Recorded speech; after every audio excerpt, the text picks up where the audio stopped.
तो hello guys, AST academy graduation में आपका फिर से स्वागत है। और आज की इस वीडियो में हम बात करेंगे बीए फर्स्ट ईयर के जितने भी स्टूडेंट्स हैं उनके जो इंग्लिश लिटरेचर में क्वेश्चंस आते हैं वन लाइनर, यानी कि छोटे छोटे क्वेश्चंस जिनमें वो बहुत सी बार गलती कर देते हैं। क्योंकि बड़े बड़े क्वेश्चंस तो मैंने आपको समझा रखा है किस प्रकार से लिखने हैं, लेकिन जो छोटे छोटे क्वेश्चंस हैं वो तो आपको याद करने ही पड़ेंगे।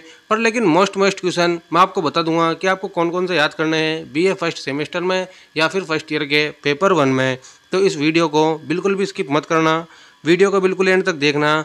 और मैंने ऐसे 10 पार्ट डाल रखे हैं जिसमें आपको लगभग 100 क्वेश्चन आराम से मिल जाएंगे। तो वीडियो को शुरू करते हैं। सबसे पहले यहाँ पर हम बात करते हैं पहला क्वेश्चन। आप चाहे तो नोट डाउन कर लीजिए और आपको समझा भी दूंगा किस तरीके से हमारे क्वेश्चन आंसर मैंने बनाए हैं और हैंड रिटन लिखे हैं। चलिए शुरू करते हैं।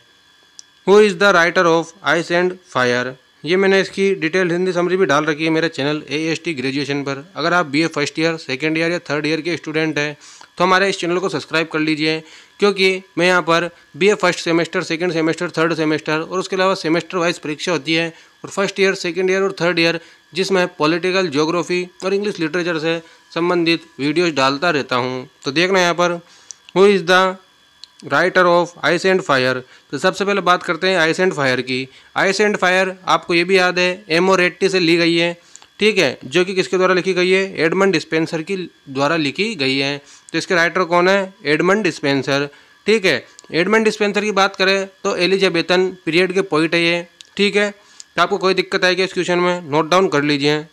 What is sonnet? सोनेट क्या है? अब यहाँ पर केवल इतना ही पूछा है सोनेट क्या है, इसके प्रकारों के बारे में नहीं पूछा है, तो हमें केवल सोनेट के बारे में लिखना है।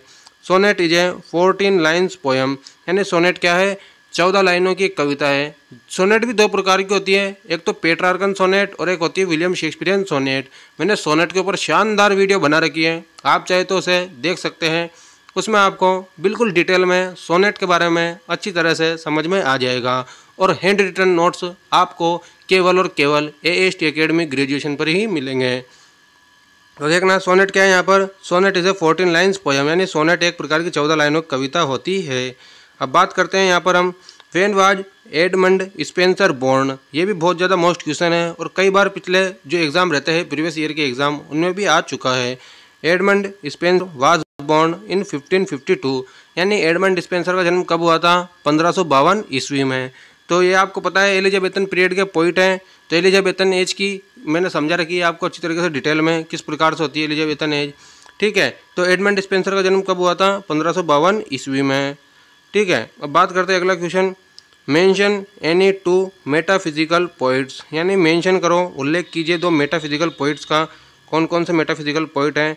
तो एक तो है जॉन डन और एक है एंड्रयू मार्वेल। मेटाफिजिकल जो पोइट्री रहती है उसके ऊपर तो मैंने शानदार वीडियो बना रखी है, उसे देख लीजिए आप, उसका लिंक डिस्क्रिप्शन में मिल जाएगा आपको।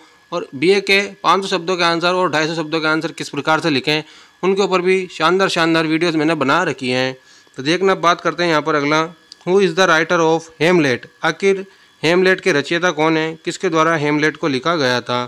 तो विलियम शेक्सपियर के द्वारा हेमलेट को लिखा गया था। और हेमलेट उनके एक लड़के का नाम भी है विलियम शेक्सपियर के। और विलियम शेक्सपियर का जन्म कब हुआ था? यहाँ पर एक क्वेश्चन और बना लेते हैं। तो विलियम शेक्सपियर के जन्म की बात करें तो विलियम शेक्सपियर का जन्म हुआ था 1564 ईस्वी में। कब हुआ था? 1564 में विलियम शेक्सपियर का जन्म कहाँ पर हुआ था? Stratford, London. स्ट्रेटफोर्ड, लंदन, ठीक है। अब बात करते हैं अगले क्वेश्चन के बारे में। What is the name of the volume from which to be और not to be has been taken? ये सभी यूनिवर्सिटी के लिए होने वाली है वीडियो, तो बिल्कुल अंत तक देखना। तो what is the name of the volume, उस वॉल्यूम का नाम बताइए जिसमें से टू बी और नॉट टू बी ली गई है। तो हेमलेट में से ली गई है। किस में से ली गई है? हेमलेट में से। एक्ट थर्ड है और स्कैन फर्स्ट है। एक्ट थर्ड है और स्कैन फर्स्ट है, ठीक है। और ये क्या एक प्रकार का प्ले है, यानी एक नाटक है। किसने लिखा है और ये हेमलेट? विलियम शेक्सपियर ने। आपके बहुत सारे क्वेश्चन यहाँ से कवर भी हो जाएंगे ताकि आपको केवल लिखना ही पड़ेगा एग्जाम में जाकर, ठीक है। अब बात करेंगे यहाँ पर what is the main theme of to be और नॉट टू बी। अब ये टू बी और नॉट टू बी किसके द्वारा लिखी गई है? विलियम शेक्सपियर के द्वारा लिखी गई है। और किस में से ली गई है? ये हेमलेट के नाम के नाटक में से ली गई है। और इसके बात करें यहाँ पर कौन सा ये Hamlet? Act third scene first, जिसमें से टू बी और नॉट टू बी ली गई है, एक प्रकार का प्ले है। What is the main theme of the poem to be और नॉट टू बी का मेन थीम बताइए। The soliloquy is essentially all about life and death. जो सोलिलोक्वी है ये एक प्रकार की क्या है, सोलिलोक्वी। तो यहाँ पर इसका क्या बन जाता है क्वेश्चन, और टू बी और नॉट टू बी किस प्रकार की रचना है, तो एक प्रकार की क्या है, टू बी और not to be soliloquy. Is essentially प्रारंभिक रूप से ऑल अबाउट, केवल अबाउट का मतलब है केवल, इसके अंतर्गत लाइफ एंड डेथ के बारे में समझा रखा है, यानी कि जीवन और मृत्यु के बारे में समझा रखा है। इट मीन्स इसका मतलब होता है टू लिव और नॉट टू लिव। इसका मतलब क्या होता है, या तो जिए या फिर मरे। इसका मतलब क्या होता है, या तो जिए या फिर मरे। किसका मतलब, टू बी और नॉट टू बी का मतलब। बहुत शानदार है ये वाली पोएम, मैंने उसके ऊपर अच्छी वीडियो बना रखी है। व्हाट इज पन, पन क्या है, ये भी बहुत मोस्ट क्वेश्चन है, कई बार पूछा गया है, ये भी प्रीवियस ईयर के एग्जाम में। डिफाइन इट, इसे परिभाषित कीजिए।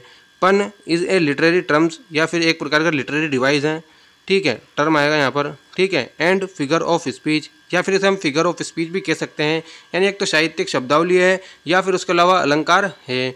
N amusing use of a word that can have two meanings और different words that sound the same, यानी कि एक ही प्रकार का, इसको श्लेष अलंकार बोल सकते हैं अपन।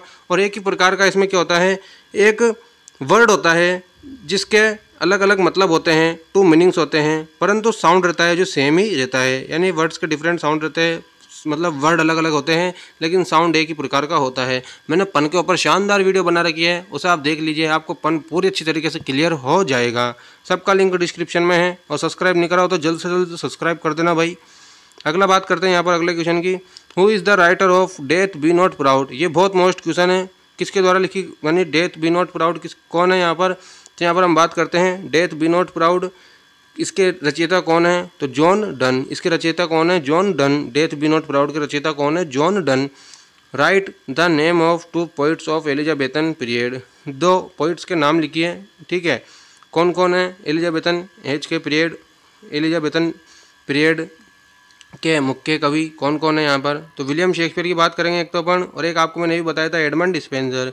तो दो कौन कौन है यहाँ पर, एक तो विलियम शेक्सपियर और एक एडमंड स्पेंसर। विलियम शेक्सपियर का जन्म कब हुआ था, 1564 ईस्वी में, और एडमंड स्पेंसर का जन्म कब हुआ था, 1552 ईस्वी में। और इस तरीके से जो हमारा पूरे ये क्वेश्चन आंसर है 20 से 30 शब्दों के, ये कंप्लीट हो जाते हैं।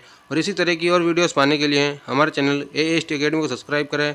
और मैंने लगभग इसी तरह की 10 से ज़्यादा वीडियोस बना रखी है जो कि AST अकेडमी पर उपलब्ध हो जाएंगी। And thanks for watching, subscribe for more videos.